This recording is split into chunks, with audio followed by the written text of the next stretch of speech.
থাক মা থাক, দেখো শুকিয়ে পারবা কি? আজ 25 বছর ধরে তো এই আগুনে জ্বলছি, দেখো তুমি একটা পানি ঢেলে ঠান্ডা করতে পারো কি? খাসি যাক বাপ, খুব ভালো জিনিস নিয়ে এসছি। বাড়ি পরিবেশে কত সুন্দর শান্ত লাগছে। বিস্কুট লেবা? আরে না না, খুব ভালো হেডফোন নিয়ে এসছি। বাইরের কোনো আওয়াজ শোনা যাচ্ছে না তাই বলছি। আরে হারি মুখি দেখেছ আমাদের ওই বাজে দিবে খেলেছি। ওরে বাবা চলি বলি খাওয়াই গেল রে।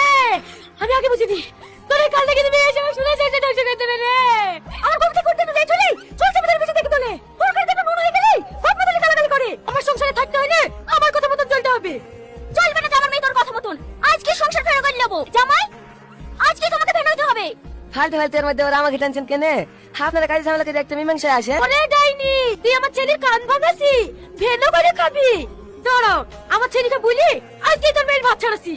ছাড় না ছাড়, কাবির নামে যেমন টাকা তুলিছি তেমনি আমি টাকা নেবো। ওর লেগে তো ছাড়তে পারছি না রে, নাহলে কি হইবে সে বাড়িতে তুই